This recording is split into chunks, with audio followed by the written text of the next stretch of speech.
Sabemos que esta casa deve muito do que é a quem muito trabalhou e trabalha de forma voluntária para ajudar em tudo o que for necessário. Obras, almoços, limpezas, no apoio ao teatro, etc.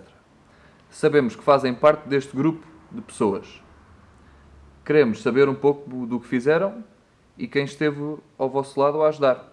Quando se começou a pensar em fazer essa grande obra, que foi a alteração desta sala, e do palco, e telhado, fazer todas as obras, a gente tinha que pensar em arranjar dinheiro. E então eu pertencia à direção, nessa altura, e pensamos em fazer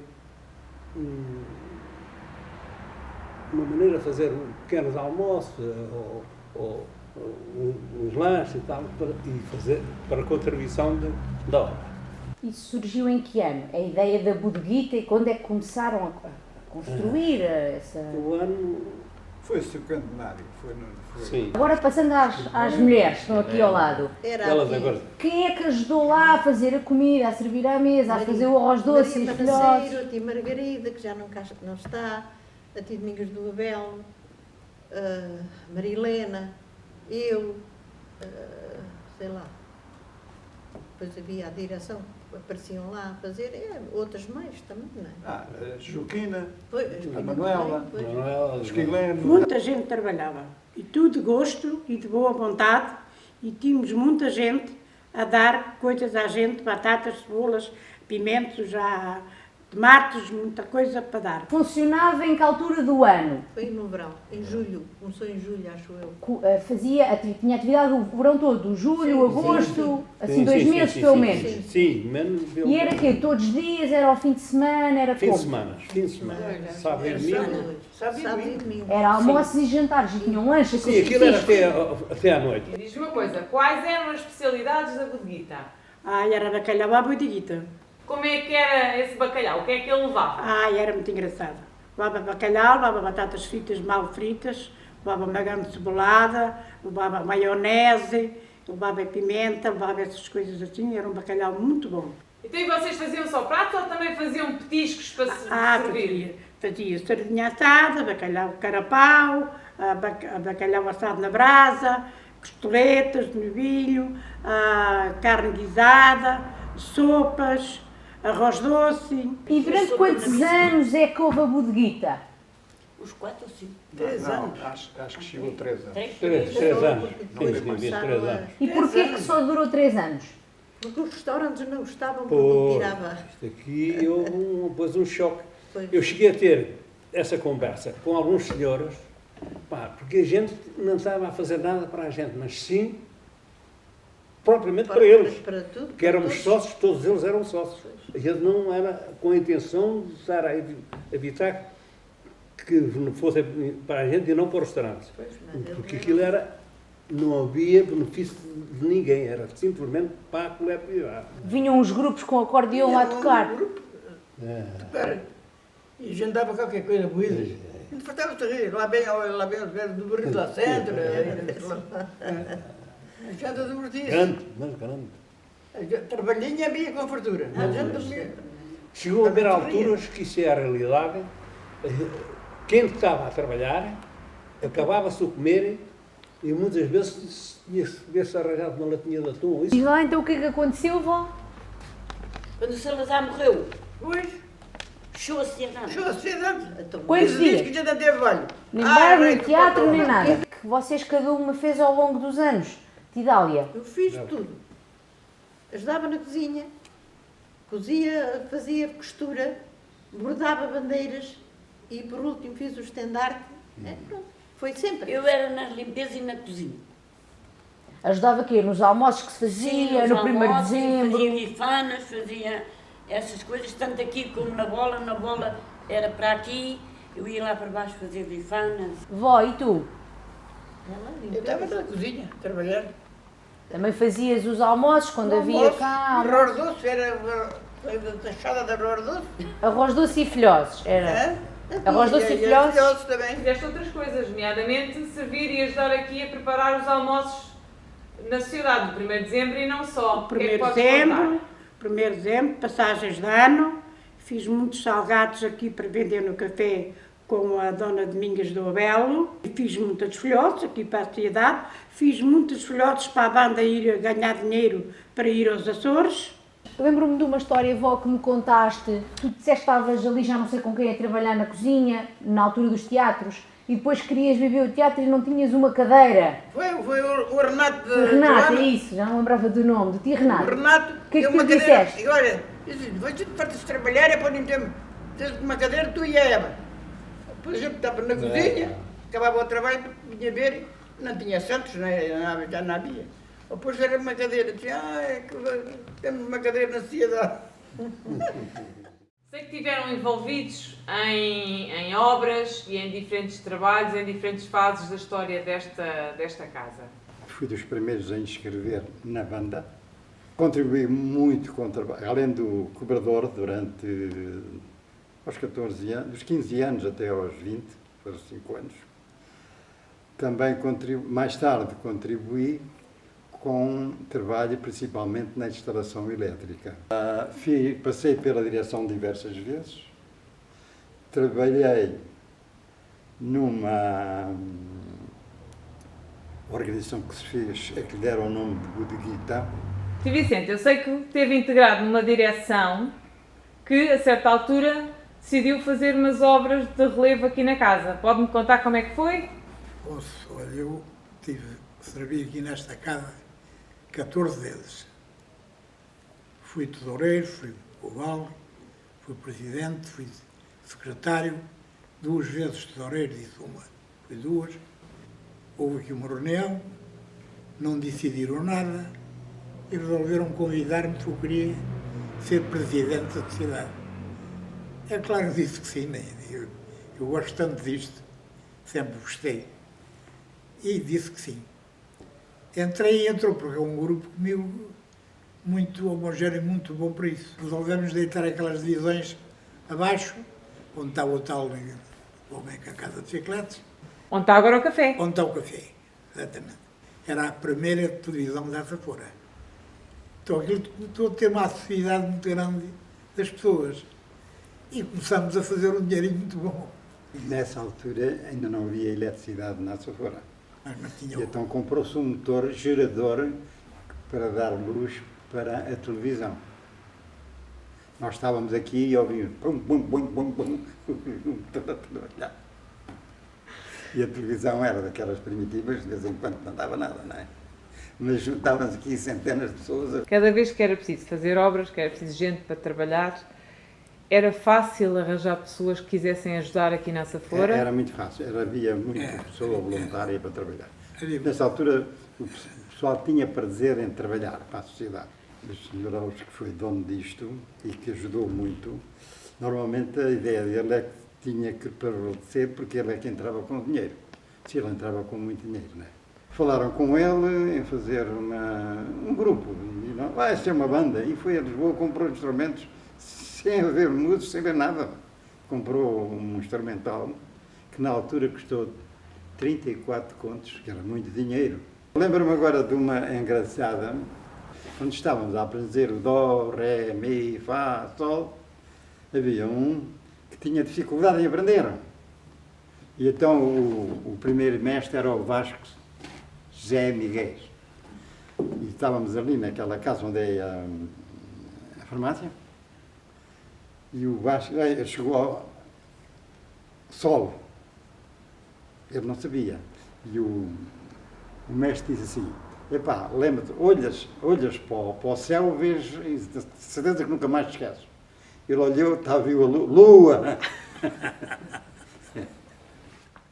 Servi esta casa até há pouco tempo, infelizmente não pode ser mais, porque a minha esposa faleceu, mas durante o tempo todo que comecei a servir, fiz muita coisa para aí, juntamente com meus colegas que me ajudaram bastante, e eles, era tudo um conjunto de equipa que de facto se fez muita coisa e que está à vista. Não é? Fizeste parte de várias direções ao longo deste tempo todo. Exatamente. A minha primeira direção, fui presidente e fiz, portanto, o ringue. Naquela altura, portanto, era descoberto, e claro, e foi muito tempo. juntamente com meus colegas, naquela altura que era o Jorge da Luz, era também o Manuel Rabicos, que é mais conhecido pelo Manuel Rabicos, e várias pessoas que me ajudaram e que, portanto, se tomou a iniciativa de fazer o ringue. Já estava o terreno, já pertencia à sociedade, e a partir daí começou-se a fazer o ringue. E depois, a partir daí também se começou a fazer aqueles torneios de futebol salão, em que, de facto, muitas empresas escadas afora que tinham as suas equipas, era bastante, como é que eu ia dizer, era bastante, havia muita atividade no desporto do futebol salão e, enfim, fez muita coisa, não é? As questões financeiras, naquela altura, as pessoas vinham todas trabalhar sem ganhar dinheiro. Ninguém ganhava nada. Depois dava-se um petisco e não sei o quê, podia-se essas coisas assim, mas em termos de orçamentos, as pessoas davam mão de obra e depois havia muitas pessoas que também davam outros materiais. Sei que também estiveste envolvido em termos de obras aqui neste palco onde estamos. Sim, quando havia o teatro, o palco, por causa dos cenários, foi sempre um problema que a gente tinha por causa do Torreão, que os cenários não podiam ser descidos na vertical. Então era o problema maior que nós tínhamos, era esse. Então, falei com os meus colegas, houve várias soluções, várias ideias, e então fiz os cenários, fiz uma armação aqui por cima do palco, metálica, onde se fez, portanto, um sistema de enrolamento dos cenários que havia em 3 partes, porque não havia os cenários como tem à volta de 3 metros de altura, não tinha hipótese de subir porque não tinha espaço. Então foi a partir daí que se fez isso tudo, com umas cordas a puxar. Como é que tu te converteste num técnico de som? Não sei como é que foi, eu estava envolvido nisto tudo e olha, fui para o som. Então começamos a comprar a parte de som, de umas colunas e não sei o quê. E foi a partir daí que depois também comecei também a fazer o som do teatro. Em impressão minha, também estiveste envolvido na elaboração dos arcos nas várias marchas que houve por aí. Sim, todos os arcos que houve nas marchas fui eu que os fiz, com a ajuda de mais alguns colegas meus, claro. Fui vice-presidente desta casa. Era o Sr. João Monteiro presidente e eu o vice-presidente. E isso foi em que ano? Quando teve essa ligação a nível de Foi de talvez direção? mais ou menos já 45 anos. Fez parte, então, a partir dos anos 70, começou a estar ligado dessa forma à sociedade e queria que também dissesse qual foi a sua participação nas obras, lá está, de ampliação e melhoramento que houve aqui na Isso sociedade. foi a partir de 80. A partir de 1980 é que eu me apliquei aqui, nesta casa, com muito amor e carinho, até hoje. Havia possibilidades financeiras e foi-se aproveitando a fazer isto que está feito até hoje, que é, isto já é um monumento desta terra, porque, no meu entender, não faz sentido esta terra sem esta casa, sem a banda, sem a escola de música. E hoje tenho uma cultura muito importante através da nossa banda que vai representar esta terra, e esta terra é muito conhecida por motivos da banda se deslocar aqui e ali. Inclusivamente em Espanha, que fizemos lá grandes festas, que fomos muito bem tratados no país vizinho. Depois foi a continuação. E tem sido a continuação. Fez-se o café, fez-se várias obras, fez-se o salão, fez-se aqui a sala, o anfiteatro, a inclinação, tudo isso está feito. Fez parte então desse... Eu fiz sempre parte, a partir desses anos 80 fiz sempre. Foi aqui a remodelação desta sala de espetáculos, não é? Como está hoje. Tudo. Foi nessa altura. O café é novo, o salão por cima. Exatamente. E aquela parte lá de trás e também. E a parte da escola, da banda e da escola de música. Exatamente. Esteve sempre então envolvido nessas obras de ampliação. Fui presidente muitos anos. Em que altura? Lembra-se? É que foi presidente, mais ou menos? Eu não me lembro bem, mas eu tive há uns 15 anos. Eu já fiz, nesta casa, presidente da direção, camareiro, que é servir à mesa,